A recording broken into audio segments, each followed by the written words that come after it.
사랑하는 이글스필드 가족 여러분, 4월 14일 수요일 아침입니다. 봄 같은 새로움이 가득한 하루가 되시기를 축복합니다. 오늘 우리가 함께 나눌 말씀은 출애굽기 5장 1절에서 21절까지입니다. 출애굽기 5장 1절에서 21절까지의 말씀입니다. 제가 말씀을 읽겠습니다. 그 후에 모세와 아론이 바로에게 가서 이르되, 이스라엘의 하나님 여호와께서 이렇게 말씀하시기를 내 백성을 보내라. 그러면 그들이 광야에서 내 앞에 절기를 지킬 것이니라 하셨나이다. 바로가 이르되, 여호와가 누구이기에 내가 그의 목소리를 듣고 이스라엘을 보내겠느냐? 나는 여호와를 알지 못하니 이스라엘을 보내지 아니하리라. 그들이 이르되, 히브리인의 하나님이 우리에게 나타나셨은즉 우리가 광야로 사흘 길쯤 가서 우리 하나님 여호와께 제사를 드리려 하오니 가도록 허락하소서. 여호와께서 전염병이나 칼로 우리를 치실까 두려워하나이다. 애굽 왕이 그들에게 이르되, 모세와 아론아, 너희가 어찌하여 백성의 노역을 쉬게 하려느냐? 가서 너희의 노역이나 하라. 바로가 또 이르되, 이제 이 땅의 백성이 많아졌거늘 너희가 그들로 노역을 쉬게 하는도다 하고, 바로가 그날에 백성의 감독들과 기록원들에게 명령하여 이르되, 너희는 백성에게 다시는 벽돌에 쓸 짚을 전과 같이 주지 말고 그들이 가서 스스로 짚을 줍게 하라. 또 그들이 전에 만든 벽돌 수요대로 그들에게 만들게 하고 감하지 말라. 그들이 게으름으로 소리질러 이르기를 우리가 가서 우리 하나님께 제사를 드리자 하나니 그 사람들의 노동을 무겁게 함으로 수고롭게 하여 그들로 거짓말을 듣지 않게 하라. 백성의 감독들과 기록원들이 나가서 백성에게 말하여 이르되, 바로가 이렇게 말하기를 내가 너희에게 짚을 주지 아니하리니 너희는 짚을 찾을 곳으로 가서 주우라. 그러나 너희 일은 조금도 감하지 아니하리라 하셨느니라. 백성이 애굽 온 땅에 흩어져 곡초 그루터기를 거두어다가 짚을 대신하니 감독들이 그들을 독촉하여 이르되, 너희는 짚이 있을 때와 같이 그날의 일을 그날에 마치라 하며, 바로의 감독들이 자기들이 세운 바 이스라엘 자손의 기록원들을 때리며 이르되, 너희가 어찌하여 어제와 오늘에 만드는 벽돌의 수요를 전과 같이 채우지 아니하였느냐 하니라. 이스라엘 자손의 기록원들이 가서 바로에게 호소하여 이르되, 왕은 어찌하여 당신의 종들에게 이같이 하시나이까? 당신의 종들에게 짚을 주지 아니하고 그들이 우리에게 벽돌을 만들라 하나이다. 당신의 종들이 매를 맞사오니 이는 당신의 백성의 죄니이다. 바로가 이르되, 너희가 게으르다 게으르다. 그러므로 너희가 이르기를 우리가 가서 여호와께 제사를 드리자 하는도다. 이제 가서 일하라. 짚은 너희에게 주지 않을지라도 벽돌은 너희가 수량대로 바칠지니라. 기록하는 일을 맡은 이스라엘 자손들이 너희가 매일 만드는 벽돌을 조금도 감하지 못하리라 함을 듣고 화가 몸에 미친 줄 알고 그들이 바로를 떠나 나올 때에 모세와 아론이 길에 서 있는 것을 보고 그들에게 이르되, 너희가 우리를 바로의 눈과 그의 신하의 눈에 미운 것이 되게 하고 그들의 손에 칼을 주어 우리를 죽이게 하는도다. 여호와는 너희를 살피시고 판단하시기를 원하노라. 아멘. 애굽으로 돌아온 모세는 아론과 함께 바로에게로 갑니다. 두 사람은 하나님께서 모세에게 하신 말씀을 바로에게 전합니다. 그 내용은 이스라엘 백성들이 광야에서 하나님께 절기를 지키도록 이스라엘을 애굽에서 내보내라는 것이었습니다. 바로는 이 말을 듣고 즉시 거절합니다. 2절에서 바로가 여호와가 누구이기에 내가 그의 목소리를 들어야 하는가 하고 말하는데, 이 말은 여호와를 모른다는 뜻이라고 할 수는 없을 것 같습니다. 왜냐하면 애굽을 통치하는 왕이 노예로 부리는 대단히 큰 민족이 섬기는 그 신을 모른다고 할 수는 없기 때문입니다. 그렇다면 바로의 이 말은 무지가 아닌 무시입니다. 바로는 노골적으로 하나님을 모욕하고 그 권위를 인정하고 있지 않는 것입니다. 바로의 이런 태도는 매우 위험한 것이지요. 앞으로 우리가 살펴보겠지만 바로의 이런 태도는 하나님으로부터 오는 재앙의 이유가 됩니다. 모세와 아론은 다시 바로에게 말합니다. 하나님께서 우리에게 나타나셨기 때문에 우리는 가야 하고, 만일 그렇게 하지 않으면 전염병과 칼이 임할 수 있다고 말합니다.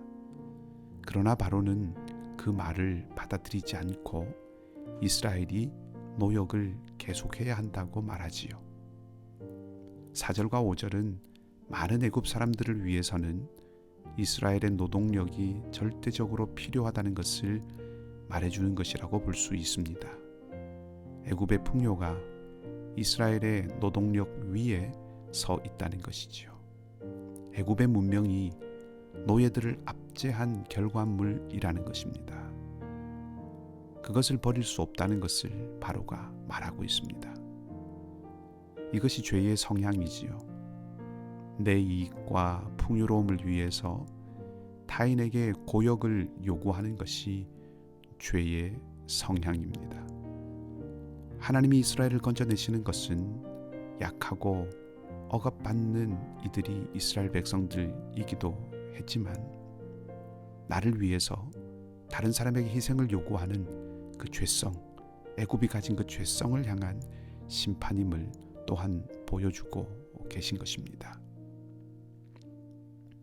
협력하고 함께 땀 흘리며 같이 이루어낸 것이 아니라 다른 이의 눈물의 희생 위에 세운 것은 하나님께서 공의로이 다루실 것이라는 것을 기억해야 할 것입니다. 개인 간에도 그러하고 집단 간에도 그러하고 또 집단과 개인 사이에도 그러할 것입니다. 하나님은 희생과 억압 위에 세운 번영은 흩어버리시는 분이십니다. 모세와 아론을 쫓아낸 후에 바로는 백성의 감독들과 기록원들에게 명령을 내립니다. 바로는 이스라엘 백성에게 더 이상 벽돌을 만드는 데 필요한 짚을 공급하지 말라고 합니다. 덧붙여서 생산량은 줄일 수 없다고 말합니다. 더욱 혹사를 시키겠다는 것이지요. 바로가 이런 반응을 보인 이유가 무엇일까를 조금 생각해 보았습니다. 바로는 모세와 아론에 대한 이스라엘 백성들의 기대를 꺾어 놓으려고 한 것입니다. 이스라엘 백성들은 모세와 아론이 바로를 만나면 순탄하지는 않겠지만 무언가 지금보다는 상황이 나아질 것이라고 예상을 했을 것입니다. 바로는 바로 그 기대를 꺾어버림으로써 모세와 아론에 대한 이스라엘 백성들의 신뢰에 타격을 주려고 하는 것이죠. 지도자와 백성 사이의 신뢰가 깨어지면 그 공동체는 어려움 속에서 와해되기 쉽다는 점을 노린 것입니다. 또 한 가지는 이스라엘 백성들로 하여금 생각하고 판단할 수 있는 기회를 빼앗으려는 것입니다. 바로는 모세와 아론에게 이스라엘이 게으르다고 합니다. 이 말은 일에 있어서 굼뜨다는 말도 되겠지만, 이스라엘이 시간이 남아 도니까 엉뚱한 생각, 엉뚱한 행동을 한다고 본 것입니다. 바꾸어 말하면 생각하고 사색할 수 있기 때문에 항거한다고 바라본 것이지요. 우스개입니다만 미국 사람들 사이에 이런 이야기가 있다고 합니다. 사람마다 백야드를 가지게 해서 그곳에 마음과 시간을 들이게 해야 혁명을 위해서 밖으로 나오지 않는다. 실제로 그렇다고 할 수는 없겠지만 정신없이 바쁘게 살아가면 생각과 사색을 위한 시간을 내는 것조차 힘들고 부담스럽지요. 바로는 그렇게 사색을 빼앗아가면 조직적인 행동도 불가능하고, 그렇게 하면 이 사람들을 자신의 통제 아래에 둘 수 있다고 판단한 것입니다. 정리하자면 바로는 자신과 애굽의 풍요로움을 위해서 히브리 노예들 안에 신뢰를 깨트리고 생각할 수 있는 여지를 없애려고 하는 것입니다.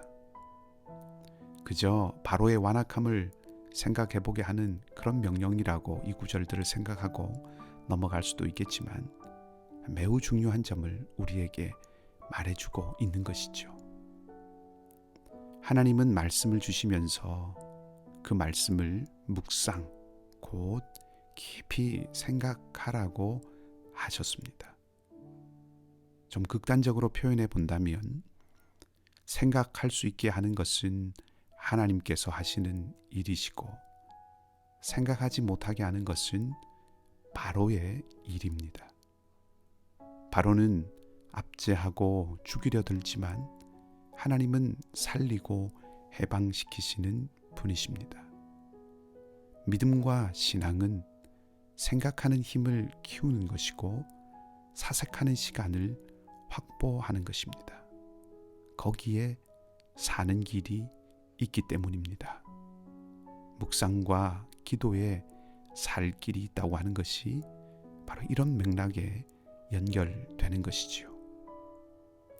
백성의 감독들은 바로의 명령을 이제 수행합니다. 그리고 이스라엘은 더욱 혹독한 노동에 내몰립니다. 그리고 바로에게 호소하지요. 15절에 나오는 이 호소라는 말은 2장에서 살펴본 하나님께 부르짖었다라고 하는 그 말과 같은 말입니다. 하나님은 이스라엘의 호소를 들으셨지만 오늘 바로는 어떻습니까? 17절을 보면 오히려 야단을 치며 호소하러 온 사람들을 내쫓습니다.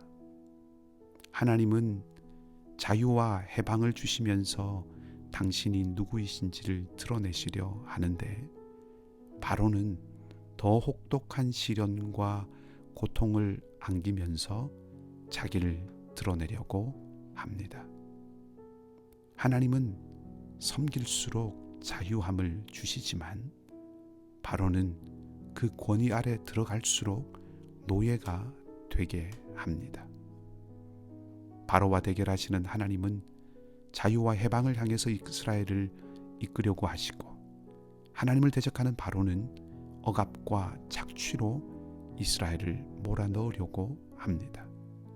하나님은 이스라엘이 자유케 된 백성이 되어서 하나님을 예배하며 하나님을 알아가게 하시려고 하시지만, 바로는 이스라엘을 노예로 삼아 자신의 영화와 애굽인들의 풍요로움을 위해 소진되게 하려고 합니다.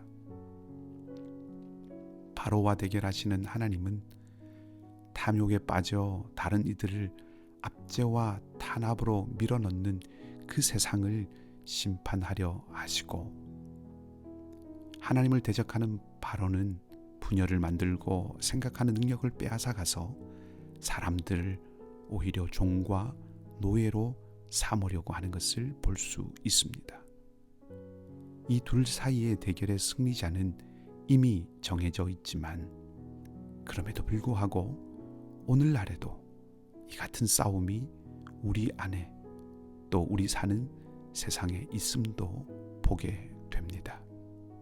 훗날 출애굽 40년의 역사를 완결짓고 가나안에 이스라엘이 정착하게 한 여호수아는 오늘날 너희가 누구를 섬길지 결정하라, 그렇게 이스라엘 백성들에게 도전하였는데, 오늘 본문도 우리가 누구를 섬겨야 하는지를 생각해 보게 합니다. 은혜의 기회로 주신 이날, 우리는 어느 편에 서서 누구를 섬기는지, 또 하나님을 섬긴다는 것이 나를 향해서 또 다른 이들을 향해서는 어떤 모습으로 나타나야 할지를 곰곰이 생각해보고 그 길을 찾아가는 복된 하루가 되시기를 주님의 이름으로 축복합니다. 함께 기도하십시다. 하나님, 모세와 아론이 바로를 찾아가서 하나님의 말씀을 전했지만 바로는 그 말씀 앞에 꿈쩍도 하지 않고 오히려 교만하게 반응하는 것을 보았습니다. 하나님을 무시하고 도리어 이스라엘을 더 혹독한 노역의 자리로 몰아넣었습니다. 탐욕과 자기중심적인 모습으로 이끄는 죄성을 보게 됩니다. 그리고 우리는 이 길의 끝이 어디를 향하는지를 압니다. 하나님, 때로 이 세상도 우리도 바로의 길을 쫓으려 할 때가 있습니다. 내 유익과 내 영화를 위해서 남들을 기꺼이 희생의 자리로 내모는 모습이 있고 또 그리 하고 싶은 마음이 있습니다. 그때에 바로 앞에 선 모세와 아론을 기억하기를 원합니다. 그렇게 눌려있는 이들의 편에 서신 하나님의 대리자로 서는 것이 하나님의 사람임을 기억하기를 원합니다. 하나님 또한 잊지 않기 원합니다. 이 낯선 이민의 땅에서 때로 광야에 홀로 바람을 맞고 선 것 같은 그 어려움과 힘겨움이 우리를 휘감을 때 비돔과 람셋을 건설하던 히브리 사람들을 바로는 오히려 더욱 죽음의 자리로 몰아넣었지만 하나님은 찾아오셔서 구해내시고 건져내셨음을 기억하고 하나님을 의지할 수 있기를 원합니다. 하나님, 사랑하는 우리 이글스필드 모든 가족들 한 사람 한 사람, 한 가정 한 가정을 같은 하나님의 구원의 마음으로 품어주시고 지키시고 인도하여 주시옵소서. 코비드 어려운 이 시기에 모두가 주님의 은총 아래 살아가게 하여 주시옵소서. 오늘 하루의 삶도 온전히 주님께 맡기며 좋으신 우리 주님 예수 그리스도의 이름으로 기도합니다. 아멘. 말씀을 생각하시고 각자 기도하시고 오늘도 믿음으로 승리하시기 바랍니다.